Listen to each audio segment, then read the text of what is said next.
Bonjour mesdames, mesdemoiselles et messieurs, vous qui êtes branchés sur Canal numérique télévision, et merci d'ajouter à suivre désormais dans votre programme le magazine CAP sur la décentralisation, votre magazine d'information, d'enquête et d'actualité sur le processus de la décentralisation en République démocratique du Congo. Ces premiers numéros de l'année 2017, nous la consacrerons à l'état des lieux de ces processus lancés en République démocratique du Congo depuis 2006 avec la promulgation de la Constitution après un référendum populaire de 2005. La Constitution telle que révisée en janvier 2011 consacre la décentralisation comme nouveau mode de gestion des affaires publiques locales de l'État, impliquant la participation de la population dans le processus de prise de décision et le partage de compétences, des charges, de responsabilités et de ressources entre le pouvoir central, le pouvoir central, les provinces, les entités territoriales décentralisées. Qu'en est-il aujourd'hui après sa mise en œuvre effective en 2007 à travers l'installation de gouverneurs des provinces et des exécutifs provinciaux, aussi les assemblées provinciales à travers le pays, et en 2009 avec l'adoption du cadre stratégique de mise en œuvre de la décentralisation en République démocratique du Congo? Y a-t-il eu des avancées depuis lors? C'est ce que nous vous invitons à découvrir dans ce magazine. Déjà, pour commencer, le cadre stratégique de mise en œuvre de la décentralisation validé depuis le mois de juin 2009 par tous les acteurs de la décentralisation réunis pour l'occasion à Kinshasa, définit les axes de la mise en œuvre de cette décentralisation pour la période allant de 2009 à 2019, soit une période de 10 ans. Et ce cadre stratégique devait être évalué à mi-parcours, soit 5 ans après sa mise en application, chose qui n'est pas encore été faite jusqu'ici, alors que nous sommes déjà à la 8e année de sa mise en application. Pourquoi ces retards? Premièrement, l'avancement du processus de décentralisation est tributaire de tests légaux et réglementaires qui doivent régir le mode de répartition de compétences et des ressources entre le pouvoir central, les provinces et les entités territoriales décentralisées. Dans ce cadre, il était prévu un arsenal juridique pour la mise en œuvre de la décentralisation. Cette machine ayant pris la lourdeur durant plusieurs années, cela ne pouvait que retarder l'avancement de ce processus. Ici est de souligner qu'au jour d'aujourd'hui, presque toutes les lois prévues dans l'arsenal juridique pour la mise en œuvre de la décentralisation ont été votées et promulguées, hormis la loi sur la fonction publique nationale, provinciale et locale et la loi sur la santé publique qui sont encore en souffrance. Deuxièmement, nous pouvons évoquer une question de volonté politique, car il faut le dire, tout le monde évoque la question décentralisation sans pour autant faciliter sa mise en application. Durant plusieurs années, nous avons constaté l'écart entre le discours politicien et la volonté politique de booster ce processus de décentralisation en République démocratique du Congo. Pour en parler un peu plus, nous recevons aujourd'hui pour vous M. Albert Angwana, président national de la société civile citoyenne SCC en sigle. Mais avant de recevoir notre invité du jour, nos reporters ont effectué un micro-baladeur pour découvrir le niveau d'appropriation de ce processus de décentralisation par la population quinoise. Cette appropriation effective du processus de décentralisation étant l'axe numéro 1 du cadre stratégique de sa mise en œuvre. Découvrons ensemble ce reportage signé Lennox Mouziki, Junior Diampitissa et Manix. La décentralisation existe bel et bien en République démocratique du Congo, mais nous avons un grand problème au niveau de sa mise en application. Parce que tous ces statuts ne sont pas vraiment respectés à la lettre. C'est comme si le gouvernement et la société civile qui a l'obligation d'expliquer à la population le pourquoi de la décentralisation. La population ne connaît pas absolument ce que ça signifie et pourquoi est-ce que nous sommes passés à cette étape-là. C'est ça un peu le plus grand problème que nous avons démocratique du Congo. En ce qui concerne les centrales, c'est depuis 2006 que la loi a été votée et sa mise en application. Je crois bien c'était l'année passée que le président a essayé un peu de nommer quelques gouverneurs dans les nouvelles provinces, ce qui fait aujourd'hui 26 provinces que nous avons. Mais la mise en application, il y a vraiment une difficulté énorme. Il y a des difficultés énormes que nous pouvons évoquer. D'abord, la société civile qui a l'obligation d'expliquer la population. La société civile ne fait pas bien son travail. Et le gouvernement aussi. Parce que quand la population ne s'approprie pas de cette décentralisation, c'est là le problème. Ils sont ignorants de tout ça. C'est ça un peu le plus grand problème que nous avons par rapport à la décentralisation. La décentralisation avait pour but de rapprocher aussi les gouvernés et les gouvernants. À part ça, il y a aussi la démocratie et puis la bonne gouvernance. Mais depuis que le processus a commencé, je peux dire que ça évolue en dents d'ici. Parce qu'il y a des provinces où ça marche bien. Et il y a dans d'autres provinces où ce processus génère beaucoup de conflits. Alors, je crois que, comme c'est un processus, je crois qu'on ne peut pas baisser les bras, on doit continuer à y travailler. Et je crois que si les efforts sont fournis, d'abord au niveau des dirigeants, parce qu'il faut qu'il y ait quand même des textes et des lois, tout et tout, pour que ça marche très bien. Je crois qu'il y a quand même certaines lois sur la décentralisation, mais le problème c'est l'applicabilité au niveau de la base. Et il faudrait que la population puisse aussi s'approprier de ces processus. C'est-à-dire la population doit suivre comment leurs entités sont gérées par les autorités, ceux qui les gouvernent. Parce que s'il y a ces suivis, il y a lieu à ce que la population puisse réagir. Quand ça ne marche pas, la population peut s'approprier et dire que ça ne marche pas et au besoin changer les dirigeants. Et au fur et à mesure que ça évolue, et quand la population aura compris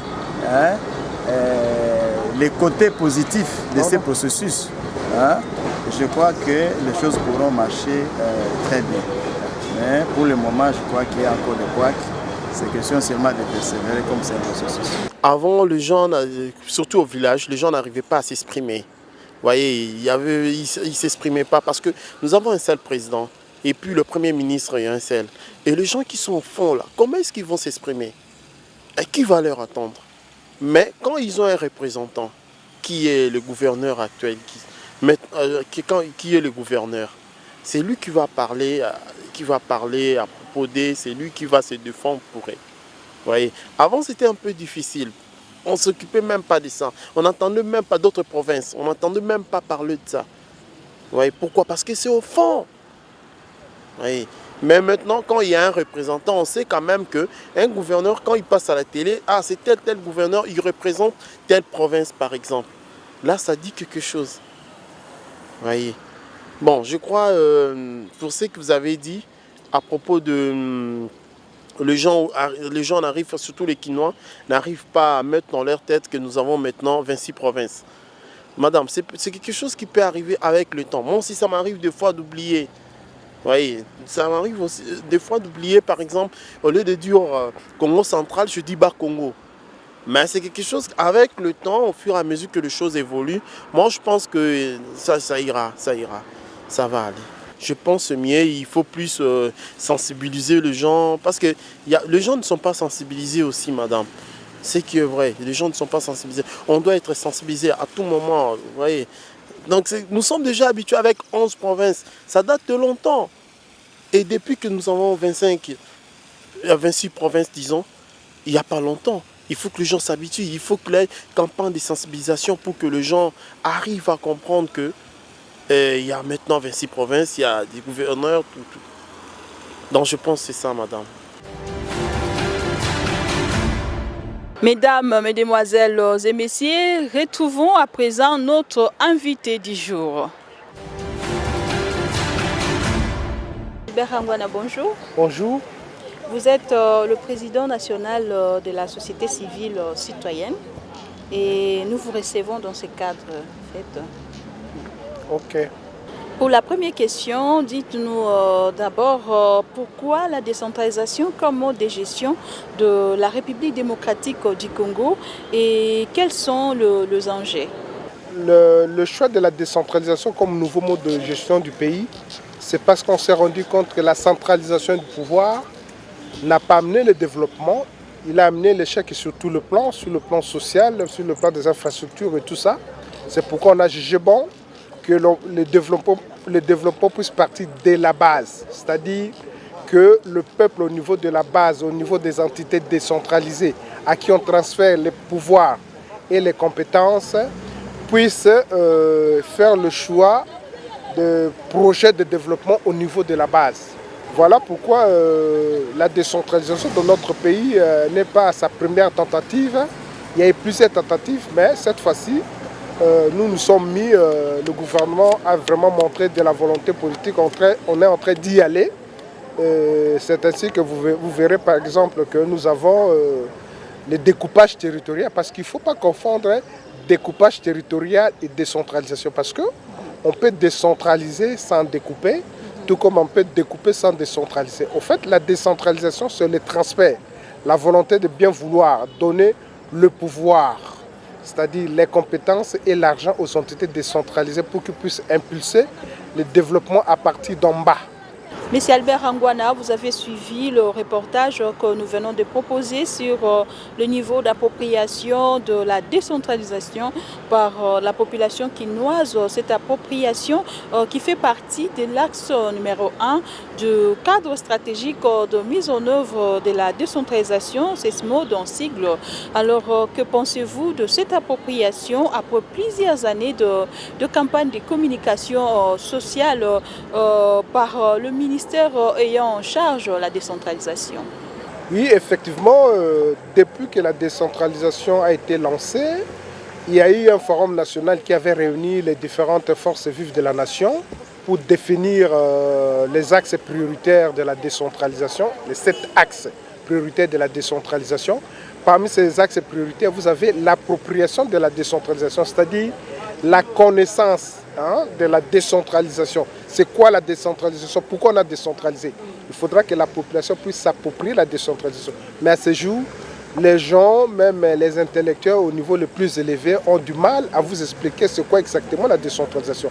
Et ça pose problème. C'est pourquoi nous nous sommes dit, étant donné que l'État qui jusque-là mène le processus de décentralisation, parce qu'en fait c'est lui l'initiateur de la décentralisation, je crois qu'il est important que l'État puisse associer la société civile pour essayer de donner à la décentralisation une approche un peu plus, comment dirais-je, populaire. Il faut vraiment vulgariser la décentralisation davantage à travers les organisations de la société civile pour essayer de lui donner une autre impulsion. 8 années après la validation du cadre stratégique de mise en œuvre de la décentralisation, que dire de la réalité du terrain avec l'œil de l'activiste de la société civile que vous êtes, dites-nous quelles sont les avancées et quels sont les ratés et les obstacles de ce processus en RDC. Au fait, à ce jour, comme j'étais en train de le dire, parce que au fait, nous avions tout à l'heure parlé de l'appropriation qui est l'axe premier prioritaire pour la décentralisation. Il faudra que la population comprenne d'abord. Mais sur le terrain, si déjà au niveau de Kinshasa, l'intellectuel au niveau le plus élevé n'arrive pas à bien expliquer, à bien cerner le contour de la décentralisation, il est difficile que ceux qui sont concernés au premier plan, c'est-à-dire la population de l'intérieur du pays qui sont dans les secteurs et les chefferies, puissent comprendre. Voilà pourquoi nous disons, nous avions en tant que société civile adressé un mémo à la CENI pour lui demander d'organiser les élections à la base. Parce qu'en fait, les entités décentralisées qui sont les entités de base devront à leur niveau aussi faire en sorte que la population puisse s'approprier le processus de décentralisation. Mais étant donné que les élections s'arrêtent au niveau jusque-là, depuis qu'on a lancé les élections, enfin, le processus de décentralisation, on a 2 fois organisé les élections présidentielles, 2 fois les élections législatives nationales, une seule fois les élections législatives provinciales, mais aucune fois les élections à la base, c'est-à-dire les élections urbaines, communales et locales. C'est à ce niveau-là, en fait. L'aboutissement du processus de décentralisation passe par le fonctionnement des organes des entités décentralisées, c'est-à-dire les organes délibérants et les organes exécutifs. Donc à ce jour, ces élections ne sont pas encore organisées. En tant que société civile, nous avions saisi par un mémo la CENI pour lui faire part de notre inquiétude. Heureusement pour nous, l'accord signé à la CENCO, l'on parle d'organisation des élections urbaines, communales et locales en 2008. On s'en tient, on va voir comment ça va se passer, mais nous allons très bientôt encore ressaisir la CENI pour lui faire voir que nous sommes en train de suivre que les élections au niveau de la base soient organisées prioritairement. Vous êtes non seulement activiste ou acteur de la décentralisation, mais aussi en même temps expert en décentralisation. Pouvez-vous relever les points faibles de ce processus en République démocratique du Congo? Absolument. J'ai dernièrement animé, j'étais parmi les intervenants dans un colloque organisé par un réseau de la société civile CRONCT. J'étais parmi les intervenants, je suis intervenu sur la décentralisation et nous sommes arrivés à la conclusion selon laquelle pour que la décentralisation puisse atteindre sa vitesse de croisière, il faudra absolument que l'on puisse organiser les élections à la base. Donc la société civile est en train de faire un lobbying dans ce sens-là, mais nous lançons un appel aux acteurs politiques qui puissent comprendre que si l'on veut vraiment que le pays se développe, il faudra décentraliser effectivement. Il ne faudra pas que la décentralisation reste à ce stade comme il est actuellement là, un slogan, un vœu pieux, hein, donc ça ne sera pas une bonne chose. Il faudra absolument que la décentralisation devienne effective. À chaque fois qu'on parle des élections au Congo, on a toujours repoussé les élections locales à la seconde zone. Est-ce que cela va vraiment aider ce processus, la mise en œuvre effective de ces processus au Congo? Mais justement, c'est-à-dire la décentralisation, c'est la réforme la plus fondamentale et transversale que le pays ait connue. Alors, il faudra que les acteurs principaux, situés au niveau des décideurs politiques, puissent comprendre que si on a décentralisé, c'est justement pour amener le développement. Mais il ne faudra pas que les gens puissent se précipiter pour avoir des postes ministériels et être élus députés sans pour autant que nous puissions aller vers la décentralisation. Parce qu'en fait, vous êtes député, vous êtes ministre, mais la population qui vous a élu n'a pas la décision. Donc, vous comprenez, vous agissez en lieu et place. Tandis que si nous décentralisons Donc la population peut prendre une décision de la construction d'un pont et être en mesure de contribuer. Parce qu'en fait, le plus grand problème de la décentralisation, c'est l'autonomie financière de ces entités-là. Parce qu'ils doivent disposer de moyens pour exécuter les différents projets de développement qu'ils auront arrêtés. Ça demande des moyens, mais ces moyens doivent venir de la population qui doit accepter la décentralisation et contribuer par divers mécanismes pour que les entités puissent avoir des moyens conséquents pour leur développement. La société civile citoyenne a quand même un cahier des charges en ce qui concerne le processus de la décentralisation. Alors, quelles sont vos requêtes à ce qui concerne l'avancement de ces processus en République démocratique du Congo? Je peux vous dire sans embâche que ce qui manque et ce qu'il faut faire, c'est une volonté ferme de dire que nous organisons les élections à la base pour impulser le processus de décentralisation. Parce que tant qu'on n'aura pas organisé les élections à la base, la décentralisation restera au niveau d'un vœu. Un vœu, ça sera un chapelet de bonnes intentions, mais nous voudrions qu'elle devienne effective. Donc, faisons en sorte que les décideurs et les acteurs politiques à différents niveaux, à différents échelons, comprennent que la décentralisation est un impératif de gestion de ce grand pays à dimension continentale. Ce n'est pas un luxe. Beaucoup de pays se sont développés à travers le monde parce qu'ils ont décentralisé. Donc la décentralisation, c'est la démocratie à la base. Donc un citoyen qui habiterait, je ne sais pas, n'importe quel coin et recoin de la République peut se dire, pour notre contrée, pour notre secteur, pour notre chefferie, pour que nous puissions nous développer, il faudra que nous construisions ces ponts-là. Ce monsieur-là sera en mesure d'amener ces 1000 francs, n'est-ce pas, pour qu'on puisse contribuer à ériger ces ponts-là. Voilà un peu l'essence de la décentralisation. Ce n'est pas un luxe. D'aucuns interprètent pour dire que bon, si on organise les élections à la base, on aura favorisé telle ou telle autre personne. Moi, je crois que ce sont des faux fuyants. Il faudra que les gens comprennent c'est quoi exactement la décentralisation. Je crois que si on a la même compréhension de la décentralisation, on va s'y mettre, on va expliquer aux proches qui vont porter la décentralisation à bras le corps et puis le processus va atteindre sa vitesse de croisière. Monsieur Albert Rangwana, je vous remercie. Merci beaucoup, madame. Mesdames, Mesdemoiselles et Messieurs, c'est par ici que prend fin notre magazine Cap sur la décentralisation de ces jours. Merci de nous avoir suivis et à la prochaine.